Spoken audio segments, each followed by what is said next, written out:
अच्छे बच्चे कैसे बैठेंगे? बेटा आज अभ्यास हम लोग 11A कर रहे हैं। इसमें समीकरण एक चर में, यानी एक चर वाले जो समीकरण हैं, रैखिक समीकरण हैं, उन्हें हम हल करना सीखेंगे। ठीक है, पहले मैंने जब आपके लिए करवा रहा था एक आध बार थोड़ा सा बताया है, आज हम इसको करते हैं। तो एक तो समीकरण क्या है, एक चर वाले समीकरण क्या होते हैं और उन्हें हल करने का मतलब क्या है, उन्हें हल कैसे किया जाता है, ये आज हम लोग सीखेंगे। जैसे हमने लिखा x + 2 = 12, ये लिखा हमने। ये समीकरण है, इसमें चर क्या है, x, जो अक्षर या चिन्ह होते हैं वही तो चर होते हैं। चर और अचर हम लोगों ने पढ़ा है ना। और अचर क्या क्या है, 2 और 12। ये समीकरण है, इसमें चर कितने हैं, एक। कौन, x। तो ये एक चर वाला हो गया और समीकरण हो गया। इसको हल करने का मतलब क्या है कि जो चर है उसका संख्यात्मक मान हमको ज्ञात करना है कि उसका मान क्या है। ये इसको हल करने का मतलब है। अगर हम लिखते हैं x + y = 15, ये भी समीकरण है। इसमें चर क्या क्या है, x और y। तो इसमें कितने चर हो गए, 2। तो ये 2 चर वाला समीकरण हो गया। ये एक चर वाला समीकरण और ये 2 चर वाला। तो आज जो हमको हल करना है, जो सीखना है, वो एक चर वाले समीकरण सीखने हैं। इनको हल कैसे किया जाता है देखिए। तो इसको हम मिटा देते, या लिखा रहने दो, चलो आप उतार लेना तो समझ में आ जाएगा। ये है एक चर वाला, एक चर, और ये हो गया आपका 2 चर। अब हम कहते हैं इसको हल करना है। तो हल करने का तरीका क्या होता है, जैसे हमने लिखा x + 2 = 12, इसी को लिख लिया।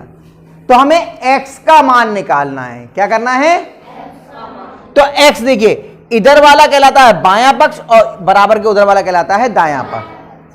हमारे पास में x कौन से पक्ष में है, बाएं पक्ष में। तो हम पहले क्या करेंगे, जो x के साथ अन्य चीजें हैं, जोड़ में या घटाने में, गुणा में या भाग में, वो दूसरे पक्ष में ले जाएंगे। तो x इधर काय में है, 2 इधर काय का है, प्लस का। दूसरी तरफ जाने का नियम है, पक्षांतर करने का नियम है। पक्षांतर मतलब दाएं पक्ष से बाएं पक्ष में जाएं या बाएं पक्ष से दाएं पक्ष में आए। जो जोड़ में होता है यानी प्लस का होता है वो काय में जाता है, माइनस में। जो माइनस में होता है वो काय में जाता है, प्लस में। जो गुणा में होता है वो काय में जाता है, और जो भाग में होता है वो काय में जाता है, गुणा में। किसके लिए, इसके साथ काय में, यानी इसके और इसके बीच में चिन्ह कैसा है, इसके साथ इसका चिन्ह क्या है। ये जोड़ का है तो उधर काय में जाएगा, माइनस का। काय का जाएगा, तो x बराबर हो गया 12, इधर पहले से थे ऐसे ही लिख गए, 2 इधर प्लस का था, इधर काय का जाएगा। तो x बराबर, दोनों अलग अलग चिन्ह के हो गए, घट जाएंगे, 12 में से 2 गया, कितना बच गया, ये आपका हल हो गया। आ रही है बात समझ में। दूसरा एक सवाल और हो सकता है कि 17 = a + 5, 17 = a + 5। अब ये बताओ इसमें चर क्या है, क्या है साक्षी, a। कौन से पक्ष में है ये, बाएं पक्ष में। कौन से पक्ष में है, अब हमें क्या चीज इधर से इधर लानी पड़ेगी, 5। क्या लाना पड़ेगा, 5 इधर काय का है, इधर काय का आएगा, तो 17 जो पहले से थे वो यहां लिख दिए, 17 - 5 = a। अब ये देखिए 17 प्लस का 5 माइनस का घट जाएंगे, 17 में से 5 के कितने बचेंगे, 12। 12 बराबर, यानी कि a बराबर 12, ये उत्तर हो गया। और देखते हैं, हमने लिखा तीसरे सवाल में कि m - 7 = 12। अब बताओ इसमें चर क्या है, कौन सी चीज दूसरी तरफ लेके जाएंगे? क्या लेके जाएंगे?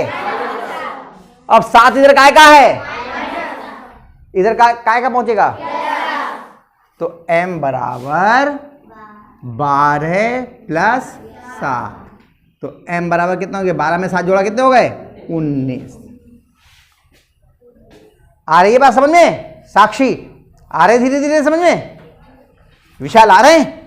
और देखिए चौथा हमने लिखा 6 बराबर p माइनस 7, 6 बराबर p माइनस 7। अब बताइए इसमें चर क्या है?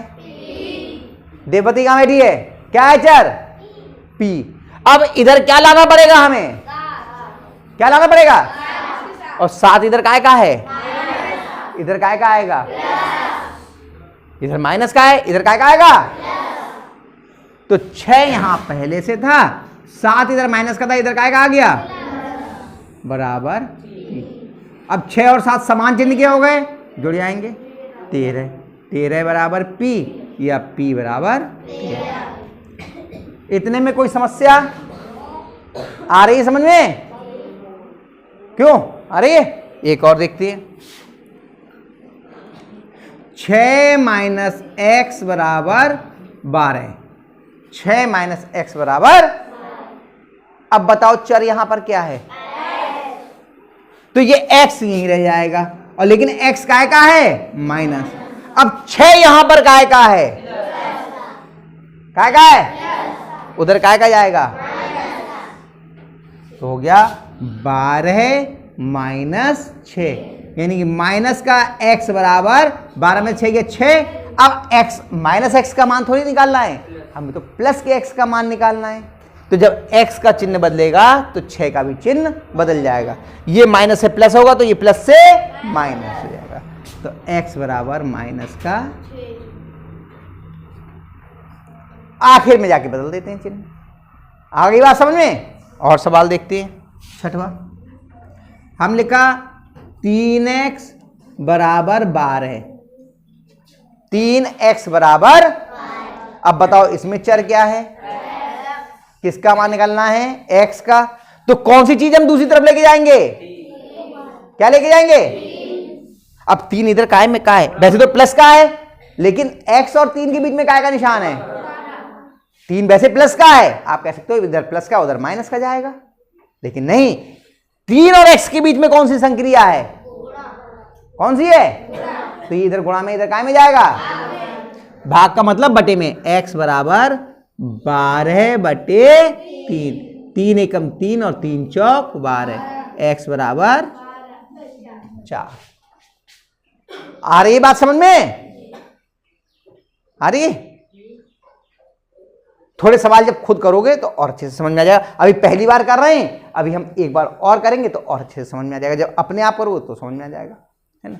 आगे करते हैं, हमने लिखा 7वां 21 बराबर माइनस के 7b। अब बताओ इसमें किसका मान निकालना है,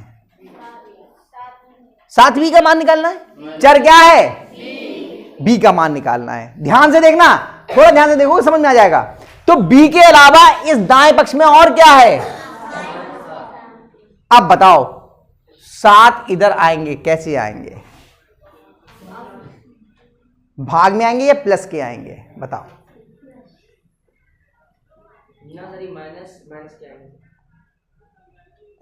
हम ये देखते हैं 7 और b के बीच में चिन्ह काय का है, काय का है, तो ये 7 इधर गुणा का है, इधर काय में आएगा, भाग में, 7 इधर गुणा का है, काय में आएगा, तो 21 बटे माइनस के 7 बराबर b। ध्यान रखना ये 7 इधर प्लस का नहीं आएगा,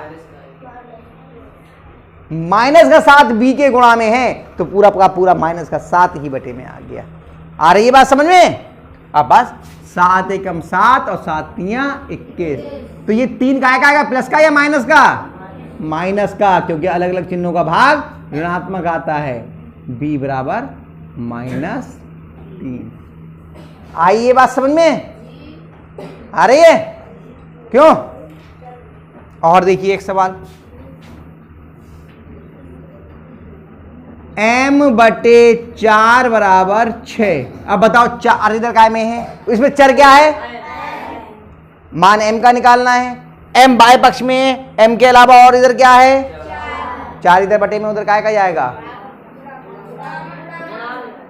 भाग मतलब बटे मतलब भाग में, उधर काय में जाएगा, ले जाओ। m बराबर 6 गुणा 4, m बराबर 6 चौक हुई जाओ। आ गया समझ में, आया।